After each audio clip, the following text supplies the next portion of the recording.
Oke, halo semuanya, teman-teman semua.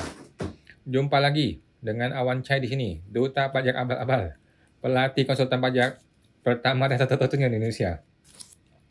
Sekarang teman-teman seperti biasa ya, kita akan live TikTok di hari Selasa jam 8 malam. Dan kita juga akan live Instagram ya di hari Senin malam kalau kita mau live Instagram. Oke. Dan seperti biasa teman-teman, gue perlu disclaimer dahulu ya di awal teman-teman ya, bahwa semua yang gue sampaikan di video ini tuh adalah pendapat pribadi gue 100% teman-teman ya. Ini bukanlah sebuah kajian akademis, bukan jurnal, tidak dapat dibuktikan kebenarannya, dan belum tentu juga sesuai dengan peraturan pajak yang berlaku ya guys. Jadi mohon koreksinya ya kalau ada yang salah ya guys. Nah, walaupun gue seorang konsultan pajak yang resmi ya teman-teman, tetapi isi video ini bukanlah saran profesional konsultan pajak buat teman-teman semua ya. Teman-teman semua tidak bisa dan tidak boleh menjadikan video gue ini sebagai satu-satunya pedoman bagi Anda untuk melaksanakan kewajiban perpajakan lo ya guys. Nah, kenapa gitu? Karena kan masing-masing orang tuh punya kasus pajak yang berbeda-beda ya guys. Nah, mohon teman-teman konsultasikan dengan konsultan pajak lu masing-masing ya, atau ke penyuluh di KPP juga boleh, apabila lu mau tanya yang lebih spesifik lagi tentang perpajakan Anda, teman-teman ya. Seperti biasa, Awan akan tersedia secara gratis ya di live Instagram Pajak Smart hari Senin jam 8 atau di live TikTok seperti sekarang nih di hari Selasa jam 8 malam guys. Oke, teman-teman, kita mau promo dulu nih buat teman-teman yang belum tahu ya. Kita ada kelas baru di bulan Maret nanti ya, dimulai dari tanggal 1 Maret kita sudah mulai. Khusus buat teman-teman untuk belajar akunting UMKM guys ya. Nah, ini bagi teman-teman para pengusaha UMKM yang udah siap-siap ya mau upgrade ke PT, CV, PTP atau badan gitu. Kan Anda perlu nih pembukuan yang rapi ya guys. Nah, di pelatihan ini teman-teman bisa diskusi langsung dengan saya. Ada grup Telegramnya, bisa diskusi selama-lamanya ya. Dan ada live coaching guys. Ada live coaching setiap hari Jumat malam jam 8 malam dimulai di 1 Maret nanti ya. 1 Maret kita mulai. Oke guys, manfaatkan ya masa promo ini, masih sangat terbatas sekali. Akunting UMKM ini terbaik dari Pajak Smart guys ya. Nah, silakan teman-teman daftar di website ya, www.akuntingumkm.com ya teman-teman ya. Nah, daftar di www.akuntingumkm.com untuk bergabung di sana nanti guys. Oke, sebentar ya ada telepon. Oke, nah silakan teman-teman yang mau bergabung ke kelas akunting di www.akuntingumkm.com ya. Bahasa Indonesia ya, bahasa Indonesia. Oke, kalau ada yang mau bertanya, silakan disampaikan di kolom komentar ya guys ya. Kalau ada yang mau bertanya ya, silakan di kolom komentar. Sebelum ada yang bertanya, gue akan sampaikan beberapa hal dahulu teman-teman ya. Yang pertama yang mau kita bahas dahulu nih ya, buat teman-teman semua. Nah, jadi kan teman-teman nih, para pengusaha-pengusaha UMKM, bagaimana kalau Anda punya omset atau usaha dagang gitu ya, atau peredaran bruto, atau penjualan gitu, melebihi 4,8 M. Bagaimana kalau Anda punya omset lebih dari 4,8 M, terus ketahuan, bagaimana? Nah, solusi gampang teman-teman ya. Solusinya tidak sampai bikin kita bangkrut, enggak. Solusinya adalah kita bayar PPN itu 2,2% guys. Kita bayar PPN 2,2% sesuai dengan Undang-Undang Cipta Kerja ya, dengan mekanisme PM atau pajak masukan 80%. Begitu. Jadi, PPN itu tidak seberat yang kita bayangkan. Kan dulu itu banyak orang kena PPN tuh sampai bangkrut ya. Orang bayar PPN tuh sampai 10%, kemudian kena denda lagi 10%, jadi 20% bisa bangkrut. Kalau sekarang tuh cuma bayar 2,2%, jadi tidak terlalu mengerikan gitu teman-teman ya. Nah, jadi kalau punya omset lebih dari 4,8 M, kemudian ketahuan, maka cukup bayar PPN 2,2%, selesai. Nah, kemudian kita mau bahas mengenai petun. Petun atau pengadilan tata usaha negara, apakah efektif atau tidak efektif? Oke? Nah, karena gini teman-teman, kita kan punya waktu kan terbatas ya, dan kita harus melakukan sesuatu tuh betul-betul efektif kan begitu ceritanya. Nah, gua sudah menggugat ke Petun beberapa oknum pejabat pajak ya, beberapa kali gua gugat sampai hari ini belum ada yang tembus. Belum ada yang tembus karena di Petun itu ada yang namanya dismissal. Dismissal itu adalah pemeriksaan awal. Pemeriksaan awal ini lu harus lolos dahulu, baru lu boleh masuk ke dalam materi gugatan, gitu ya. Nah, kalau belum lolos, maka belum bisa masuk ke materi gugatan. Gue sudah menggugat beberapa kali, sudah ada 2 putusan, dua-duanya gagal di dismissal. Nah, tetapi bukan berarti petun ini nggak efektif teman-teman ya. Menurut gua petun ini efektif. Coba seandainya nanti kita bisa masuk ke dalam materi gugatan yang utama gitu ya, nanti akan seru tuh. Kalau kita sudah bisa masuk ke materi gugatan yang sesungguhnya, itu akan seru. Nah, kita belum bisa masuk nih sampai sekarang, tetapi kita akan coba terus. Sambil gua mencoba terus gugatan petun, gua juga memasukkan, memperbaiki terus draft gua. Jadi draft gugatan gua terus diperbaiki. Nah, semakin hari semakin bagus nih draft gugatan gua. Nanti kita akan ketemu satu draft gugatan petun yang lengkap, yang betul-betul final. Nah, itulah yang kita pakai ketika kita menggugat berikutnya. Nah, ke depannya gugatan ini akan jadi lebih lebih baik, lebih bagus, dan kita akan bisa masuk ke materi utama. Ketika kita masuk materi utama di petun, nah nanti kita baru seru di sana ya, masuk ke pengadilannya. Gitu, teman-teman. Oke. Kalau ada yang bertanya silakan teman-teman ya, silakan dituliskan di bagian komentar kalau ada yang mau bertanya. Saya lihat dulu ada nggak yang bertanya. Ada yang bertanya nih, dari Bapak User 212. Malam Pak User, mau tanya. Kalau NTPN yang sudah dipakai lapor SPT massa, kalau mau PBK, bisa dipakai IPBK kah? Atau harus PBK manual? Setahu saya bisa Pak IPBK, coba dites Pak ya, coba dites aja. Setahu saya bisa deh, coba dites. Kalau memang gagal ya udah, mesti ke KPP deh, gitu. Tetapi laporan SPT massanya mesti pembetulan dulu ya. Laporan SPT massa perlu dibetulkan dahulu, baru bisa bikin PBK. Kalau nggak pembetulan ya nggak bisa PBK. Karena kan kalau sudah dilapor di SPT massa, maka PBK itu sudah masuk ke dalam sistem. Itu NTPN yang sudah masuk ke sistem, sehingga udah nggak bisa. Nah, supaya bisa, maka Anda harus masukin pembetulan dulu, laporkan dengan angka yang betul, barulah bisa PBK. Setahu saya begitu. Apakah bisa IPBK? Coba dites deh, coba tes ya. Oke, semua teman tuh Pak User 212. Oke. Belum ada pertanyaan lagi teman-teman ya. Belum ada pertanyaan, saya akan kasih informasi-informasi lagi. Nah, bagaimana jika teman-teman kena PKP jabatan? Ini sudah menjadi cerita yang sangat-sangat umum ya. Di tahun 2021, sekarang nih, sedang ada banyak sekali pemeriksaan 2021 kan? Coba deh teman-teman ingat.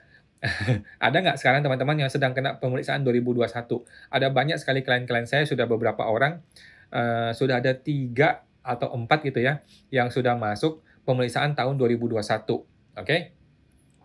Nah, tentu saja targetnya itu bukanlah hanya penerimaan pajak ya, targetnya adalah PKP jabatan.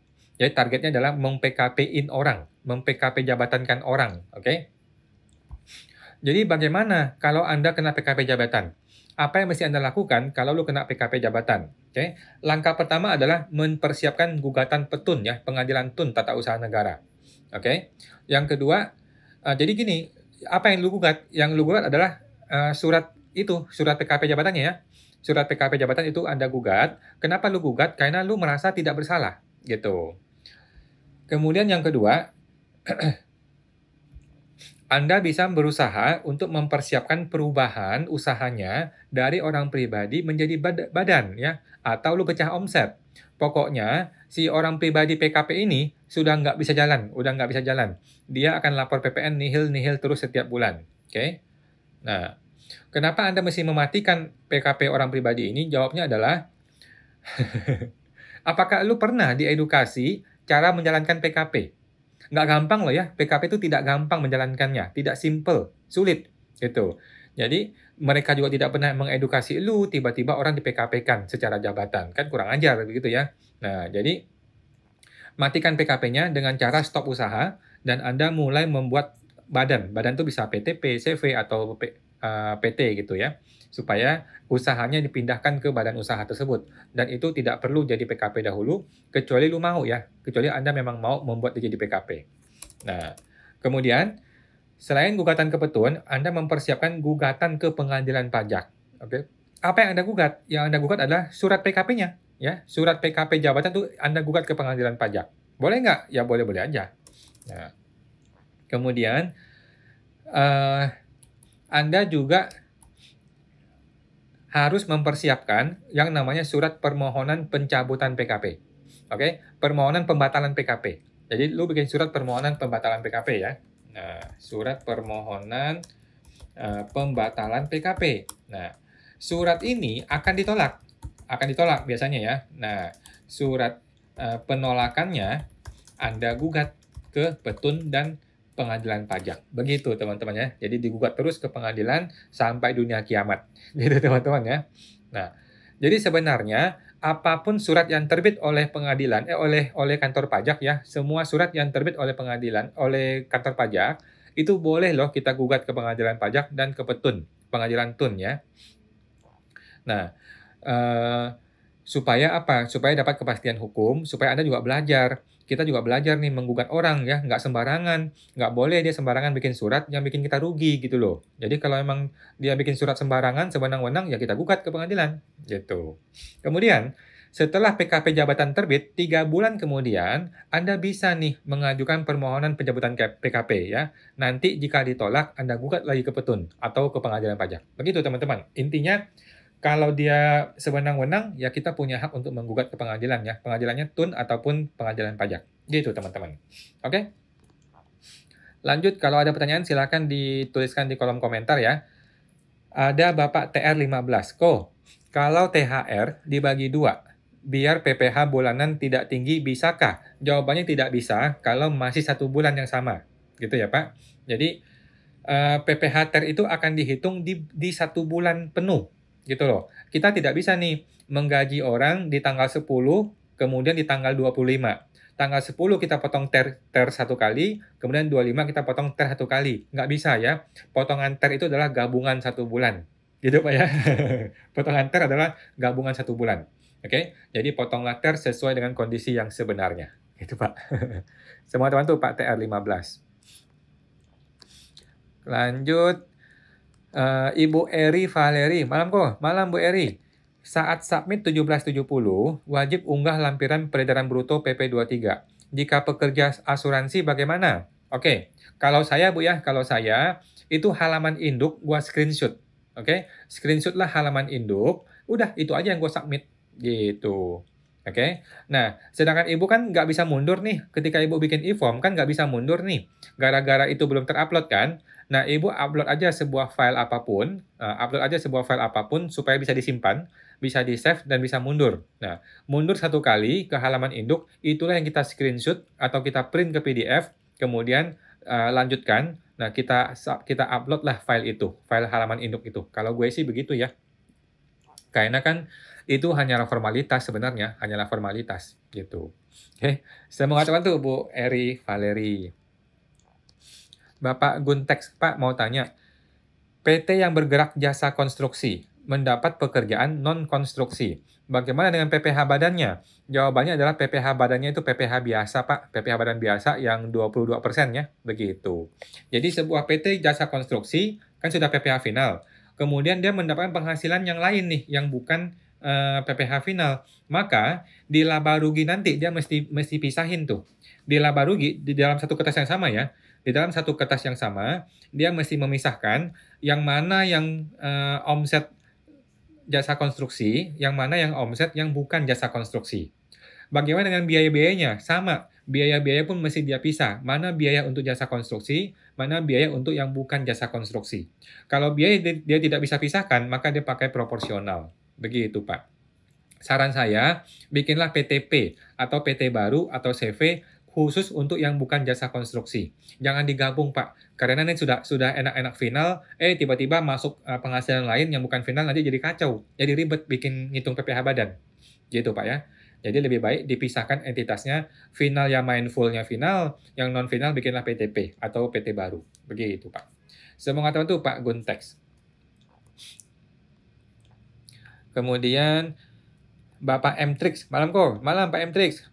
Bapak M-Trix, kawan, pengelompokan penyusutan aset di pasal berapa? Pengelompokan penyusutan aset ya. Coba kita lihat ya. Saya cari dulu di Google ya.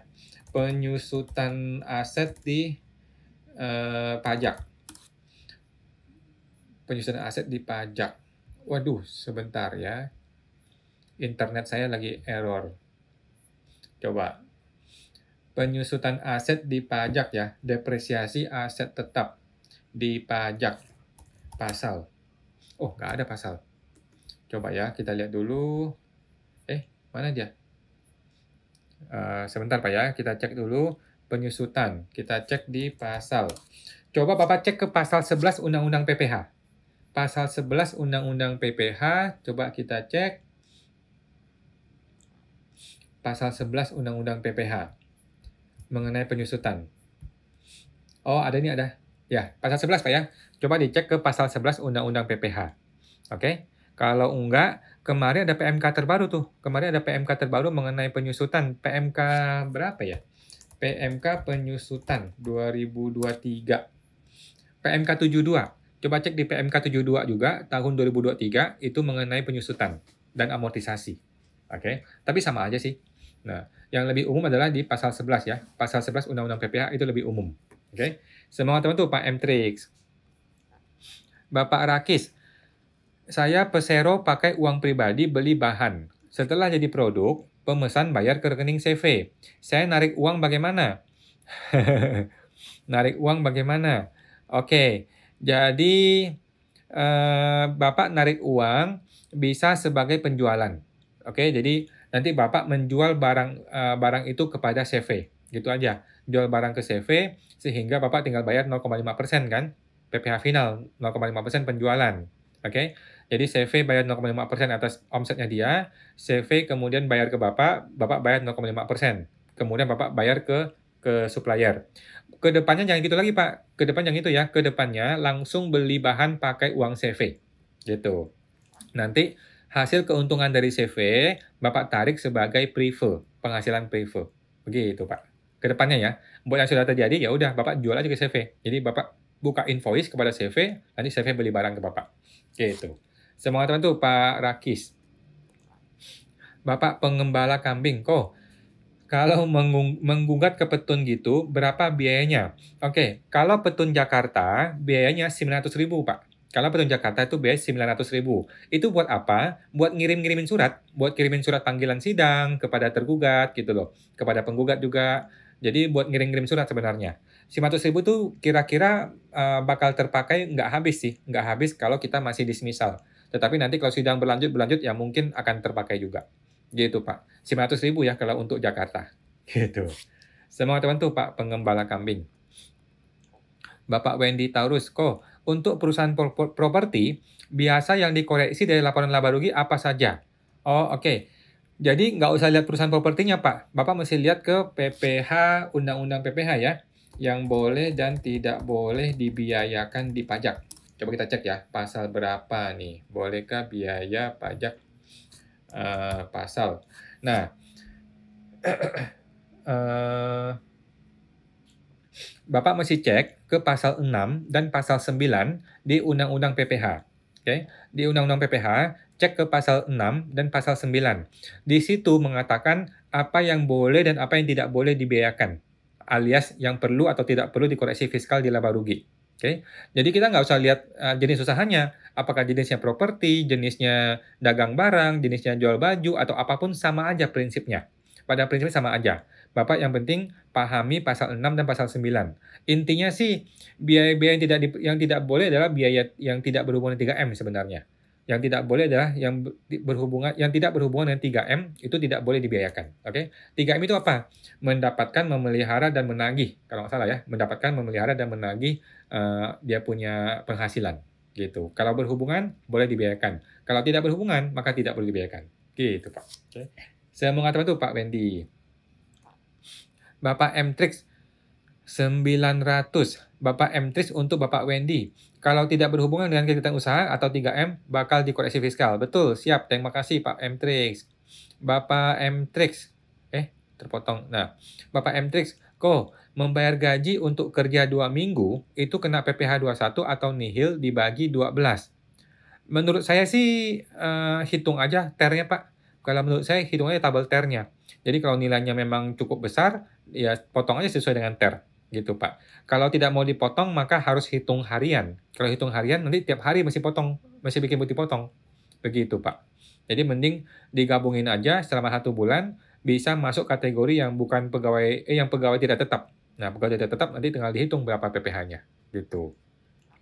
Atau lebih gampang lagi, hitung sebagai bukan pegawai. Nah, kalau kategori bukan pegawai kan lebih enak, nanti tinggal potong aja, bruto kalikan 50%, kalikan dengan tarif PPh, udah beres. Nah, kemudian Bapak M-Trix, seharusnya kena 21 ya kok, karena pembayaran di 1 hari. Nah, setuju Pak, 21 Pak. Jadi kalau Bapak bayar kepada orang pribadi, maka itu kena PPh 21. Kalau bayar kepada badan, itu biasanya PPh-nya 23, PPh 23, kalau badan. Tetapi kalau kita bayar kepada orang pribadi, maka biasanya sih PPh 21. Gitu Pak. Oke, saya mau ngatakan tuh Pak M-Trix. Bapak Rakis, lanjutan uang bayaran tersebut boleh langsung transfer ke rekening bank saya kah? Tadi Pak Rakis yang mana ya Pak? Oh tadi ya, yang Persero orang pribadi bayar ke CV. Uang bayaran tersebut boleh langsung TT ke rekening bank saya kah? Jawabannya boleh Pak, tetapi sebagai jual beli ya. Sebagai jual beli. Jadi Bapak jual kepada CV, CV jual kepada si customer. Nah Bapak nanti mesti bayar 0,5% kalikan omset. Nah, ke depannya jangan gitu lagi Pak. Ke depannya beli bahan baku pakai uangnya CV. Nah, nanti kalau ada untungnya, untung laba bersih, sudah potong pajak, itu tinggal kasih ke Bapak sebagai privo ya, pengambilan laba ditahan. Oke? Semangat teman tuh Pak Rakis. Bapak Guntex, makasih Pak, sama-sama. Bapak TR 15. Pembayaran THR-nya di 2 masa kok, jadi di tanggal 31 Maret dan 1 April. Jadi dibagi 2 agar tidak tinggi TER-nya. Boleh Pak, kalau dia sudah beda masa berarti boleh. Ya, kalau dia sudah beda masa begitu, itu boleh. Itu sudah betul Pak, caranya begitu ya. Jadi THR dipecahnya dua masa, masa Maret di akhir Maret, masa April di awal April. Udah, gitu aja. Boleh Pak, setuju. Nah ini bisa dipakai. Oke, semua teman tuh Pak TR 15. Bapak M-Trix untuk Bapak TR, semoga lolos. Lolos Pak, bisa kok itu. Yang penting dia pisahin masaknya ya, boleh kok.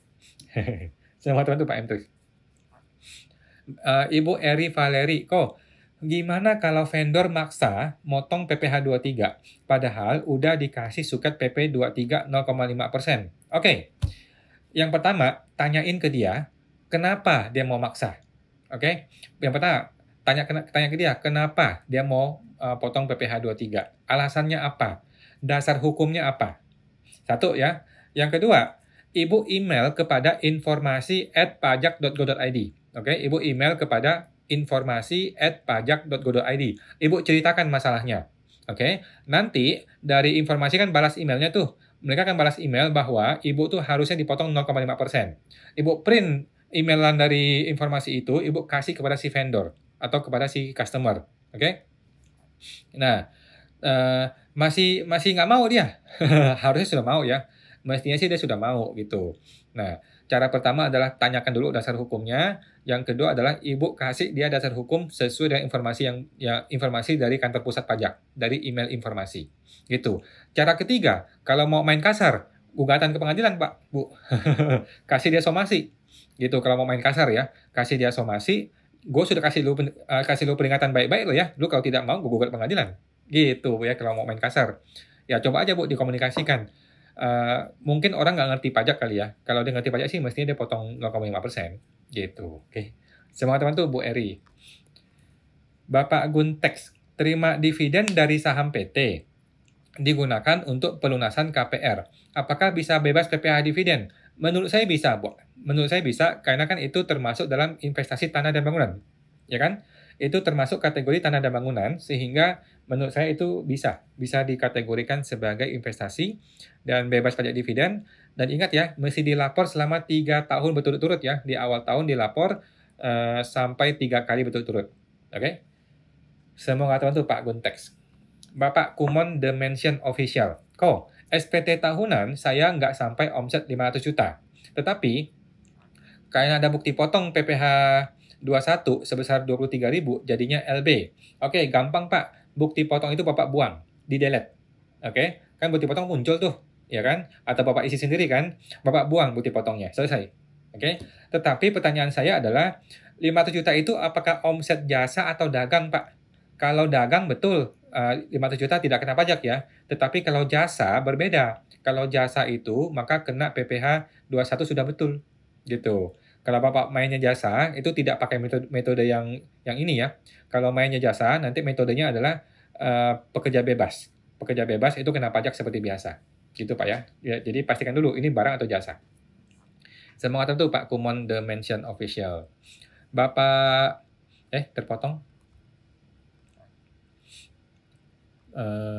Bapak M Trix.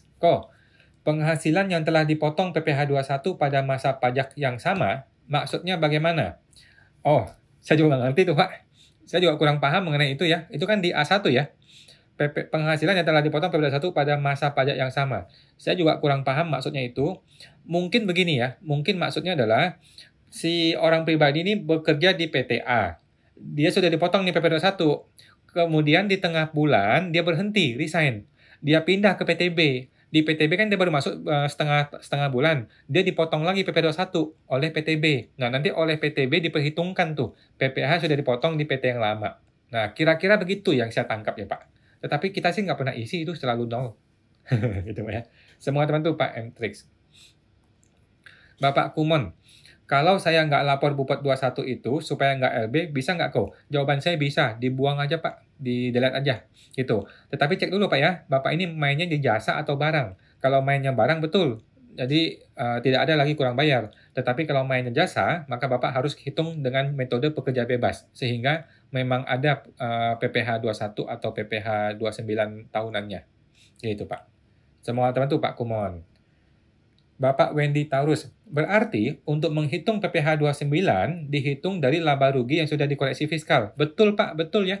PPh 29, baik itu badan ataupun orang pribadi, dihitung dari laba rugi yang sudah dikoreksi fiskal. Betul Pak, betul ya. Bukan yang komersil ya, tetapi yang sudah selesai koreksi fiskal. Itulah yang dikenakan tarif PPh badan yang 22% ataupun 11%. Gitu. Semangat untuk Pak Wendy Taurus. Bapak Rakis, nanya lagi nih, uang tarik tunai asuransi di SPT, gabungkan dengan income pekerja bebas atau jangan? Uang tarik tunai asuransi di SPT. Enggak Pak, enggak ya. Ini kan maksudnya Bapak punya asuransi kan? Bapak punya investasi asuransi, Bapak tarik uangnya gitu kan? Kalau Bapak tarik uangnya dari asuransi, itu namanya investasi ya, investasi. Kalau saya sih pakai kode 039 di bagian harta, yaitu investasi di asuransi. Gitu. Itu bukan penghasilan kan? Itu kan bukan penghasilan. Kecuali Bapak agen asuransi. Kalau Bapak agen asuransi, maka jadi penghasilan. Kan itu namanya komisi kan?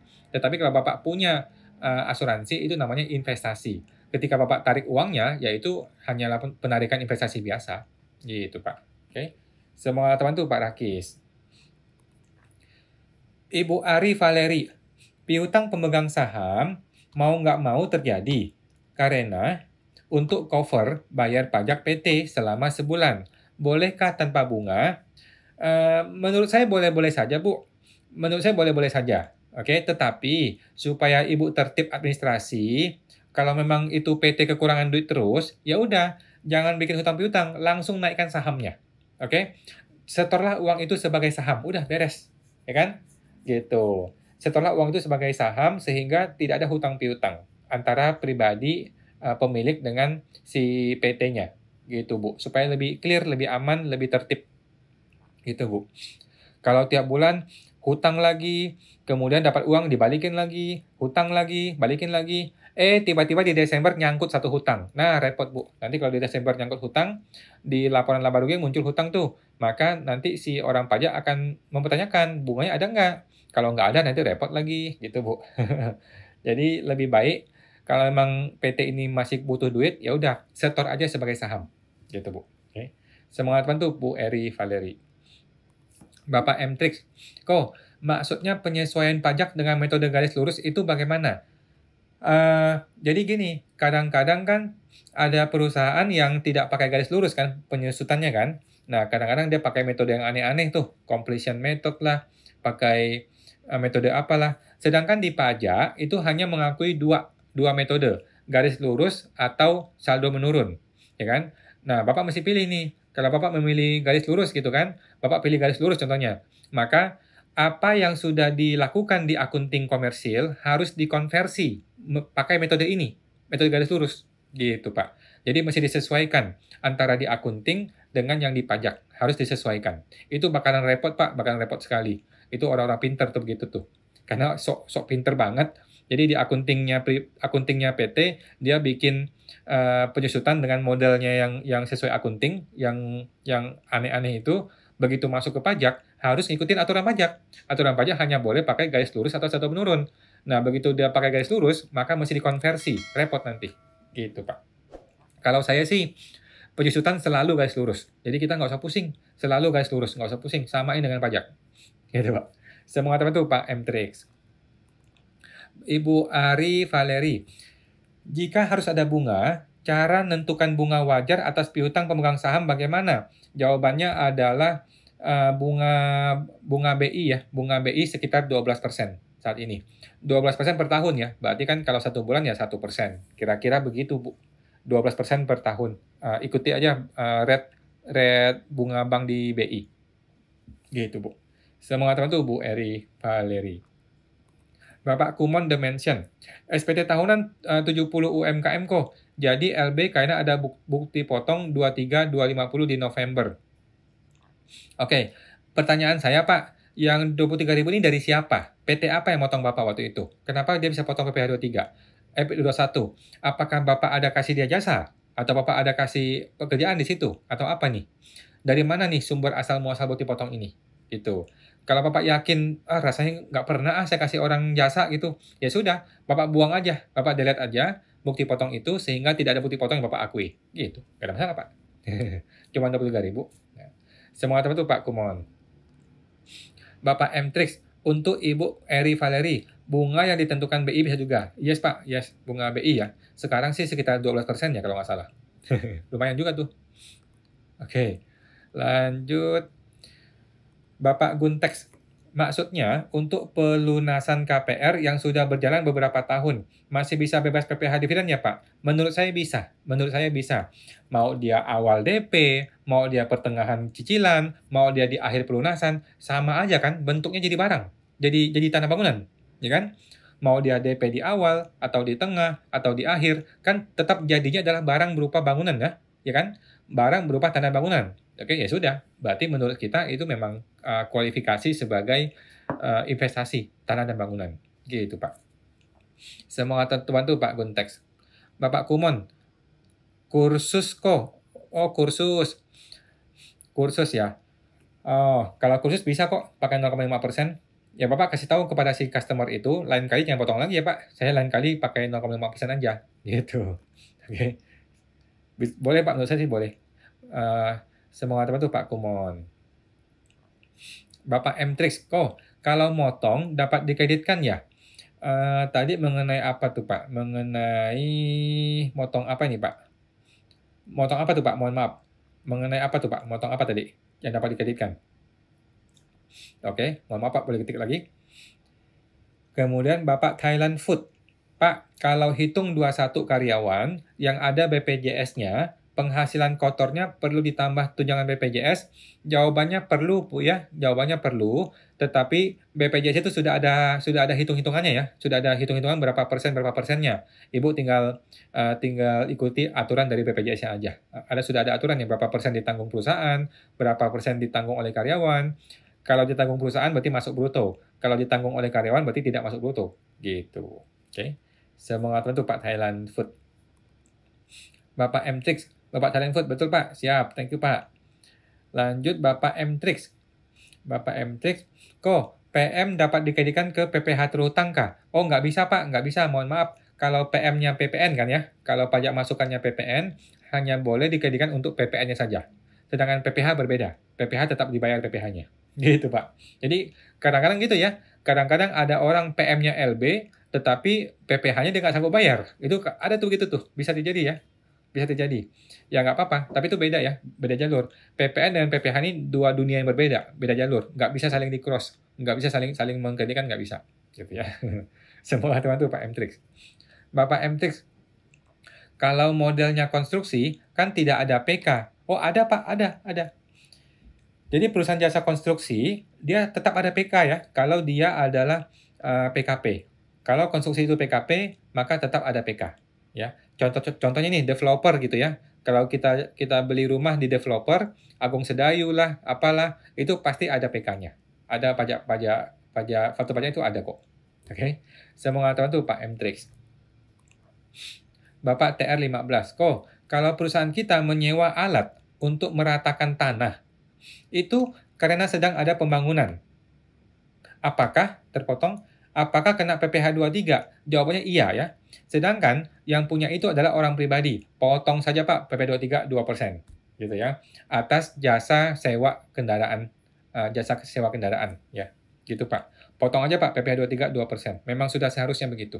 Mau dia orang pribadi atau pemadam, kita potong PPh 23 2% atas sewa kendaraan. Oke. Saya mau ngatakan tuh Pak TR15 ya. Kemudian Bapak Wendy Taurus, kok UMKM rangkap agen properti dapat bukti potong PPh 21. Boleh dibuang atau tidak dilapor di SPT tahunan? Menurut saya jangan Pak, tetap dilapor Pak. Menurut saya tetap dilapor Pak. Kalau dia agen properti tetapi tidak begitu besar penghasilannya kan berarti nggak ada masalah dong. Kan tidak kena pajak ya kalau masih di bawah PTKP. Nah, kalau dia di bawah PTKP, dia tetap laporkan penghasilannya, tetapi bukti potongnya dia buang. Atau dia menambahkan penghasilan lain-lain ditambahkan supaya tidak LB. Gitu. Kalau saya sih lebih cenderung menambah penghasilan. Jadi kalau gua lebih cenderung, gua tambahkan penghasilan lain-lain supaya tidak LB. Gitu doang sih kalau saya sih. Oke? Nah, semoga terbantu Pak Wendy Taurus. Bapak Guntex, makasih. Pak Wan, sama-sama. Bapak M-Trix, untuk Bapak TR, sektor sendiri sih kalau orang pribadi, tadi mengenai sewa ya. Mengenai sewa, berhubung yang menyewa adalah PT, perusahaan, maka dia motong, Pak. Maka si penyewa yang memotong PPh 23 sebesar 2%. Kalau dia memang perusahaan ya. Oke, Bapak M-Trix, kalau memotong PPh 23 dapat dikreditkan ke PPh terhutang. Ini bagi si orang pribadinya Pak. Bagi orang pribadi boleh. Kalau bagi kita kan kita hanya memotong doang. Nanti si orang pribadi itu boleh mengkreditkan PPh 23 itu di SPT pribadi dia. Oke. Saya mau ngatakan tuh Pak M-Trix, thank you. Bapak Si Hitam, malam kok mau tanya, misal kita dipotong PP 55 atas sewa truk. Cara masukin ke SPT ke kolom mana? Bupot ini. Oke. Bapak cek dulu ya, ini bupotnya final atau tidak final. Kalau dia final, PP 55 yang 0,5%, maka itu akan masuk ke lampiran 3. Lampiran 3 PPh final di bagian yang omset ya. Bapak tinggal laporin aja omsetnya bulan berapa, omsetnya berapa, tinggal dibayar. Dilapor. Gitu Pak ya, nggak usah dibayar, kan sudah dipotong. Gitu Pak. Di bagian PPh final. Oke. Semoga teman tuh Pak Si Hitam. Bapak Kumon, thank you kok atas bantuannya. Sama-sama Pak Kumon. Bapak M-Trix, Bupot ke Bapak Si Hitam. Kan tidak dijual kembali kok bahannya. Tadi apa nih Pak? Mengenai apa yang tadi yang tidak dijual kembali? Tadi yang mana nih Pak? Mohon maaf. Yang jasa konstruksi bukan? Kalau konstruksi kan nanti dia jual tuh. Kan dia jual berupa ini kan? Dia jual berupa properti, berupa rumah. Nah, ketika dia menjual berupa properti, disitulah ada unsur PPN-nya. Oke, saya mengatakan tuh Pak M-Trix. Ibu Paulina, kok kalau gaji pegawai sudah dipotong pajak, tetapi take home pay-nya dipotong nabung ke saham perusahaan, lapor di SPT,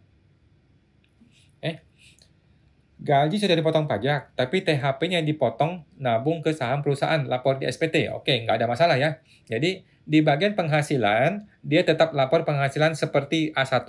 Seperti di formulir A1, di bagian penghasilan ya. Di bagian bukti potong, tetap sama, dia lapor sesuai A1. Di bagian harta dia bertambah berupa saham. Berupa saham di PT tersebut senilai sekian gitu. Nilai perolehan sahamnya pada saat dia beli. Gitu, Bu. Jadi, masuk ke bagian harta aja ya, sebagai nilai saham. Harta berupa saham. Oke, saya mau ngatakan tuh Ibu Paulina. Bapak Yong F, bukunya kok mahal amat Bang? Terbuat dari apa emangnya? Buku yang mana nih Pak?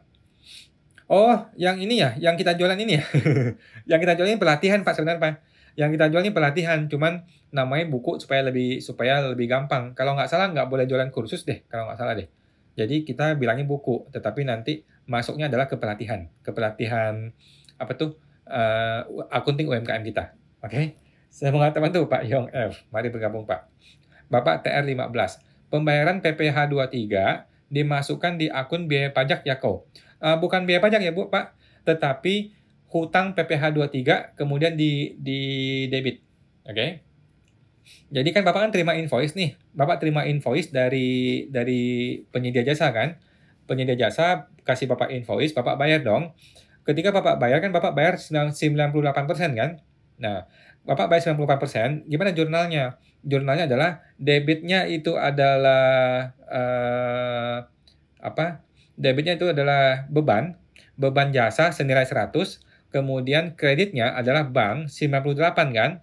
Kemudian kredit lagi yang namanya hutang PPh 23 2%. Nah, ketika Bapak bayar PP 23 ini bulan depannya, itu dibalik, di debit. Nah, debitnya itu adalah hutang PPh 23, kemudian kreditnya adalah bank. Begitu, Pak. Oke. Semua teman tuh Pak TR 15. Bapak Rakis, Ko Awan, sesi tanya jawab ini kalau perlu dengerin ulang bisa. Apakah ada VT-nya?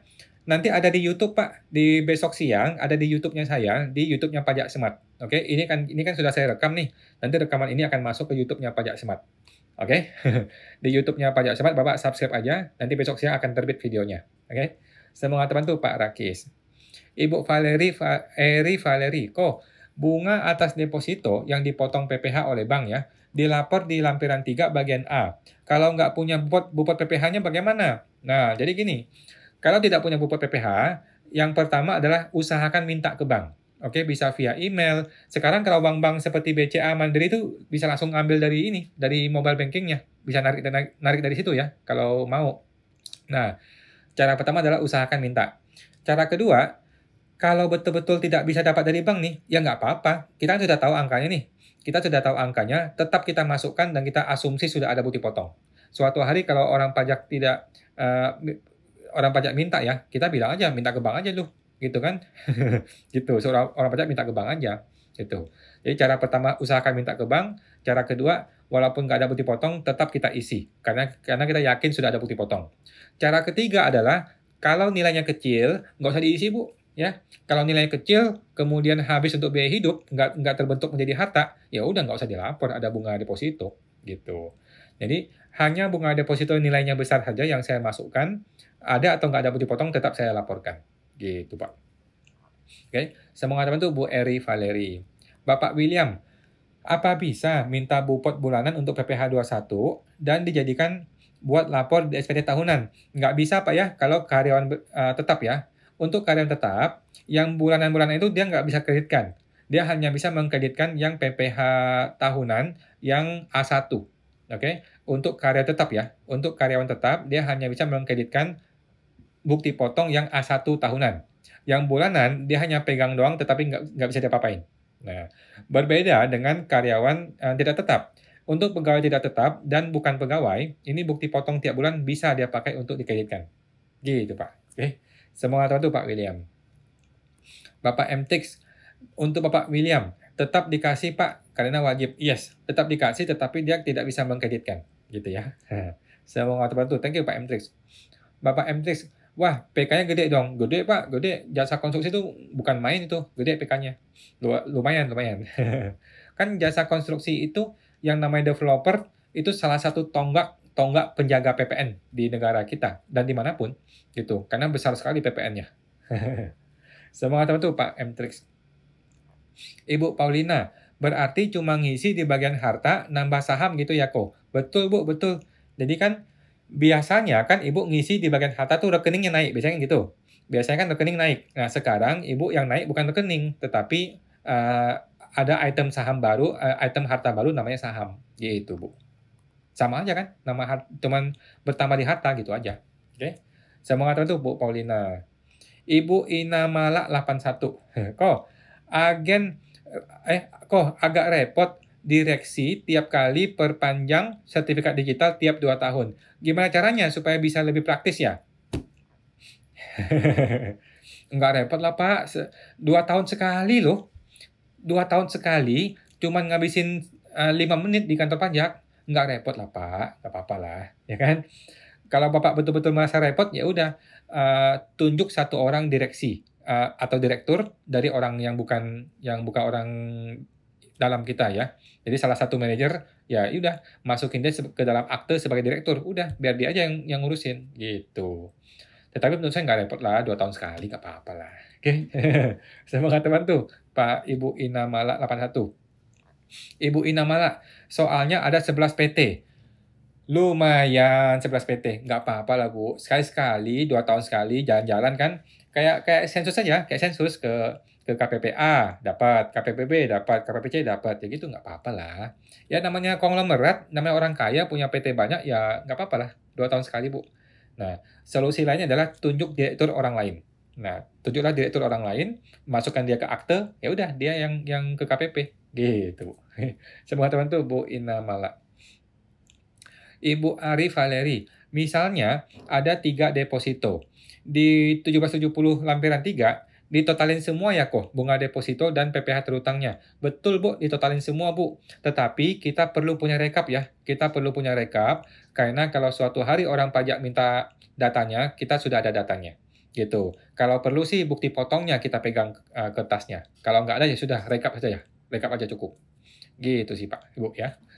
Semangat untuk Bu Ari Valeri. Ibu Polina, makasih kok. Sama-sama Bu. Oke, belum ada tambahan lagi teman-teman. Gua akan kasih informasi yang bisa saya sampaikan ya. Ada informasi apa lagi nih? Oke, informasi lagi. Nah, oh ada pertanyaan ya, ada pertanyaan. Dari Bapak Sun, kok CV sudah nggak aktif? Amannya modal ditarik atau tunggu habis masa terima kasih kok? Kalau saya sih saya tarik semua Pak. Kalau saya ya, saya tarik semua. Ngapain? Sudah nggak aktif, tetapi masih ada uangnya. Ya kita ambil uangnya Pak. Kalau saya ya. Jadi berhubung CV itu kan fleksibel ya. CV itu kan fleksibel, dia punya kepemilikan harta, kepemilikan modal. Jadi kalau saya tarik semuanya. Gitu Pak. Oke, semoga terbantu Pak Sun. Ibu Eri Valeri, depositonya auto roll over tiap bulan kok. Saya mabok juga laporinnya. Oh, nggak apa-apa. Ibu tinggal lihat posisi akhir tahun lalu berapa, kemudian posisi akhir tahun ini berapa. Ya sudah, selisih itulah bunganya, gitu kan? Posisi akhir tahun lalu berapa dibandingkan dengan posisi akhir tahun ini berapa. Nah, selisih itulah adalah bunganya, gitu Bu. Oke, gampang kan? Saya mengatakan itu Bu Eri Valeri. Bapak M. Trix, makasih kok. Siap, sama-sama Pak. Oke, saya akan memberikan informasi dulu nih. Kita lagi-lagi kita mau bahas mengenai bukper ya. Bukper atau bukti permulaan atau pemeriksaan bukper. Pemeriksaan bukper ini adalah sebuah momok yang sangat menakutkan, teman-teman ya. Pemeriksaan bukper adalah momok yang sangat menakutkan karena hukumannya adalah pidana. Oke, hukuman dari pemeriksaan bukper adalah pidana. Sehingga banyak sekali orang ketika kena bukper langsung deg-degan, langsung ketakutan. Kenapa? Karena bisa masuk penjara nih gara-gara bukper ya kan. Sehingga bukper adalah tempatnya para koruptor ya. Bukper adalah tempatnya para koruptor. Kalau teman-teman bilang bahwa pemeriksa pajak itu sangat ngeselin, sangat intimidatif, sangat mengancam, itu belum apa-apa dibanding bukper. Di dalam ruangan bukper, lu bisa ditunjuk-tunjuk, bisa diomel-omelin, bisa diteriak-teriakin, bisa diapa-apain. Berarti diomelin ya di ruangan bukper gitu ya. Tetapi itu di negeri Wakanda, teman-teman ya. Oke.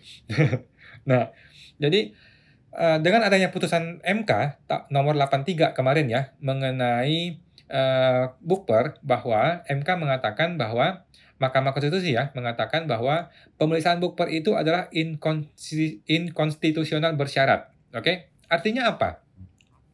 Yang kita pahami teman-teman, yang kita pahami adalah bukper itu pasal berapa ya? Pasal 43 atau 44 di KUP gitu ya mengenai bukper. Itu pasal adalah sudah menjadi pasal yang inkonstitusional bersyarat. Artinya apa? Artinya yang namanya pemeriksaan bukper adalah pemeriksaan yang tidak konstitusional. Bersyarat. Bersyarat artinya apa? Artinya kalau dia memperbaiki undang-undang, maka dia kembali menjadi konstitusional. Gitu. Tetapi kalau dia tidak perbaiki, maka dia akan menjadi inkonstitusional selama-lamanya. Gitu. Nah, pertanyaannya adalah, bisakah orang atau DJP menerbitkan bukper baru pada saat sekarang? Bisa nggak? Ketika bukber itu dinyatakan inkonstitusional bersyarat, sekarang nih setelah keputusan itu terjadi, bisakah orang menerbitkan bukber yang baru? Jawabannya tidak bisa, teman-teman ya. Itu pendapat pribadi gue ya, mudah-mudahan gue nggak salah ya. Jadi ketika bukber itu sudah dinyatakan inkonstitusional bersyarat, maka tidak bisa lagi DJP menerbitkan yang namanya bukber baru. Gitu. Jadi kalau ada bukber baru, Anda langsung gugat ke pengadilan. Jadi kalau ada surat bukber yang baru nih, langsung kita gugat di pengadilan. Kenapa? Karena itu sudah melanggar putusan MK. Gitu. Makanya setahu gue sih sudah nggak ada ya perkara-perkara bukber yang baru-baru ini. Tetapi yang banyak malah pemeriksaan biasa. Pemeriksaan lapangan tuh yang tahun 2021 tuh lagi ramai banget sekarang. Lagi banyak gitu ya. Oke. Kita lanjut. Bapak Andi Suprayitno. Kok mau tanya, penghitungan norma dan suket PP 23, PP 55 Pak ya sekarang ini bukan 23 lagi ya, masing-masing punya tarif sendiri-sendiri ya? Oke, kalau PP 23 Pak atau PP 55 sekarang namanya, itu cuma ada satu tarif, yaitu 0,5% dikalikan dengan bruto atau dikalikan dengan omset. Oke, PP 55 itu adalah PPh final hanya ada satu tarif, yaitu 0,5% dikalikan dengan bruto. Oke? Nah, gimana dengan norma? Norma itu tarifnya adalah PPh progresif. Oke? Norma adalah PPh progresif. Yang mana? Yang berlevel-level, yang 5%, 15%, 25%, 30%, 35%. Oke? Itu adalah metode norma, pakai PPh orang pribadi progresif. Sedangkan PP 23 atau PP 55 itu hanya ada satu tarif, yaitu 0,5%. Ya, dikalikan dengan omset atau bruto. Gitu, Pak. Oke. Semoga teman-teman tuh Pak Andi Suprayitno. Bapak E. Tumorang. Malam kok. Kalau jual mobil yang sudah nol nilai bukunya, kita jual harga di bawah pasar gimana? Terima kasih. Terserah Pak, mau jual di harga di bawah pasar boleh, di atas pasar boleh, sama dengan pasar boleh. Tetapi itu sudah ada keuntungan ya Pak ya. Kalau nilai buku sudah nol, kita jual berapapun rupiahnya, itu sudah ada keuntungan. Oke, keuntungan itu akan kena PPh badan atau PPh orang pribadi. Kena PPh, kena pajak intinya ya. Kena pajak atas capital gain. Oke. Bisakah kita menjual di serendah-rendahnya gitu ya, mendekati angka 0? Menurut saya nggak bisa. Menurut saya, sebaiknya ikuti kondisi sebenarnya, Pak. Ikutilah kondisi sebenarnya. Kalau memang kita jual di harga pasar, ya nggak apa-apa di harga pasar. Kalau kita jual di bawah harga pasar, ya sudah nggak apa-apa. Kalau kita jual di atas harga pasar, ya nggak apa-apa. Jadi, ikutilah kondisi sebenarnya. Jangan kita setting-setting, jangan kita atur-atur, hanya untuk mengikuti ketakutan kita terhadap pajak, gitu loh Pak ya. Jadi, laporlah penjualan mobil itu sesuai kondisi sebenarnya, dan di situ ada capital gain, ada keuntungan ya dari penjualan, dan langsung dibayar PPh-nya nanti di SPT tahunan. Gitu, Bu. Oke. Semoga teman-teman Pak itu Morang. Bapak Disu, PPh 55 ada undang-undang PMK-nya nggak? Maksud Bapak PP 55 Pak ya? Nah, PP 55 itu ada undang-undangnya, namanya PP 55. Ya. PP 55 itu undang-undangnya adalah PP 55. Oke, Bapak tinggal cek di Google yang namanya PP 55 ya, Peraturan Pemerintah Nomor 55 Tahun 2022. Oke, PP 55 Tahun 2022. Itulah dia. Semoga teman tuh Pak Disu. Bapak Bro, kok kalau ada investasi saham yang uangnya dari tabungan, waktu SMK itu pelaporan gimana? Apa sih SMK Pak? Mohon maaf. Maksud Bapak SPT kali ya? SPT ya. Kalau ada investasi saham yang uangnya dari tabungan, nanti di SPT bagaimana? Gampang Pak. Jadi di SPT itu nanti uang rekening Bapak turun, ya kan? Uang di rekeningnya turun gara-gara pindah ke saham. Kemudian muncul item barang baru yang namanya saham, gitu. Bapak tinggal pilih kodenya 032 ya. 032 atau 031 gitu ya. Yaitu saham ya senilai berapa gitu. Sehingga total nilai total nilai harta Bapak tidak berubah loh ya. Total nilai harta tidak berubah, cuman komposisinya berpindah-pindah gitu. Oke. Jadi rekeningnya turun gara-gara pindah ke saham, kemudian sahamnya naik. Nah, gitu dong, Pak.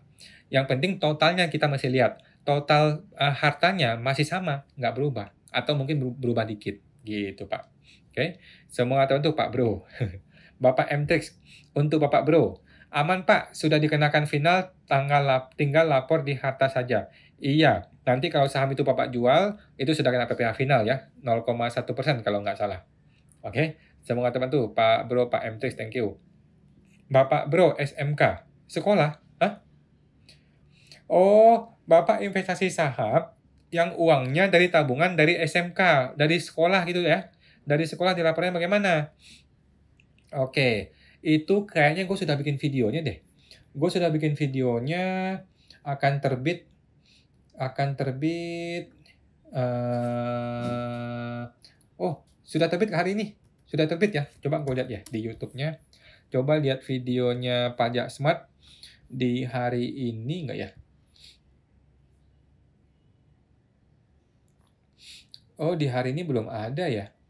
Oh, ada satu video yang judulnya adalah NPWP baru ya. Untuk NPWP baru bagaimana nanti hartanya? Mungkin besok deh, besok pagi terbitnya. Jadi gini Pak, harta-harta yang Bapak sudah peroleh sebelum 1985 itu tidak kena pajak. Oke. Kemudian harta yang Bapak peroleh 5 tahun yang lalu, lebih lama dari 5 tahun yang lalu, itu juga tidak kena pajak karena sudah kadaluarsa 5 tahun.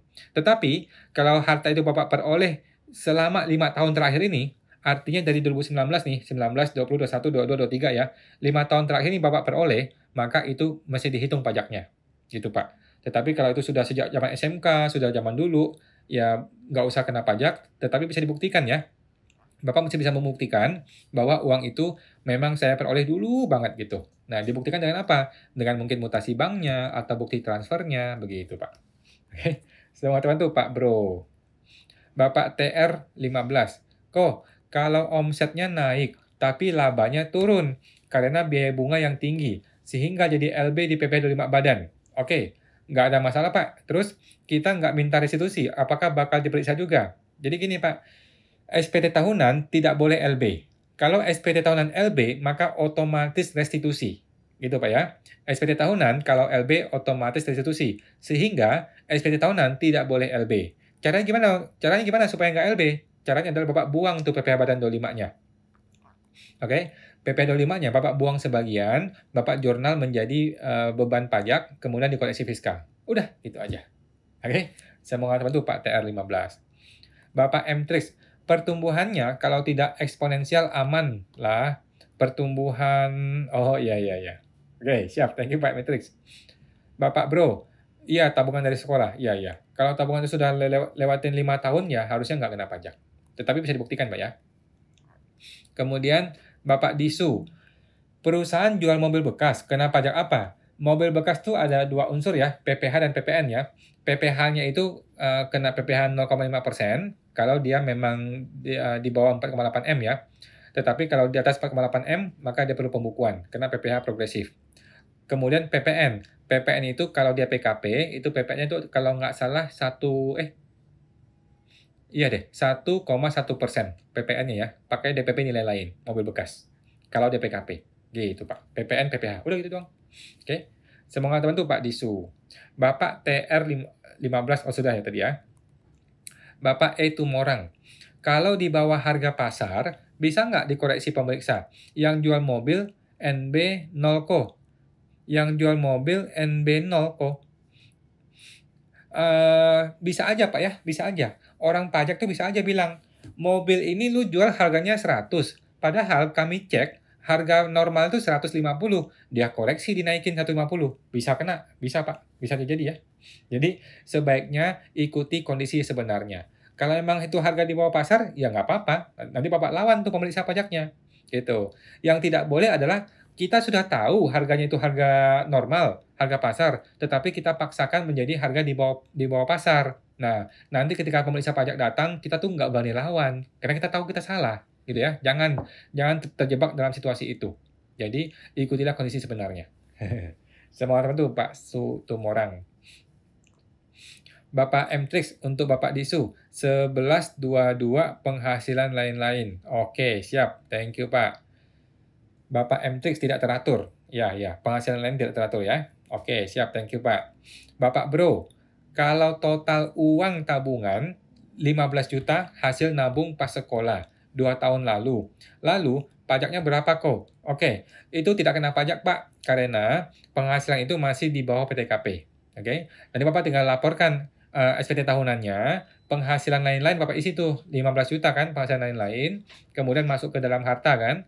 Nah, ketika ngitung pajak kan dikurang dulu PTKP. Kurang PTKP itu 54 juta kan, itu tidak kena pajak gitu ya. Jadi penghasilan yang di bawah PTKP tidak kena pajak, tinggal dilapor aja. Oke. Semoga teman tuh Pak Bro. Bapak TR 15.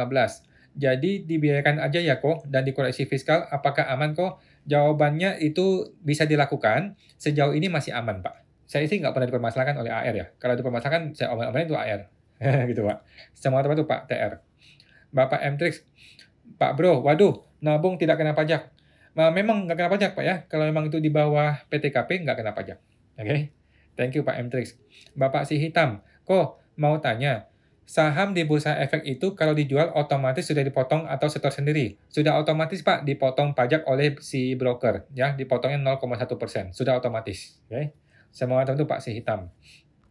Bapak M-Trix, bukannya tidak dikenakan pajak walaupun tabungan di atas PTKP kok, karena kan tabungan dari orang tua yang sudah dikenakan pajak. Setuju Pak, tetapi Bapak masih bisa buktikan ya. Jadi itu kan berarti kategori hibah ya. Nah, kalau itu kategorinya hibah, maka itu tidak kena pajak mau berapapun. Tetapi ada 2 syarat.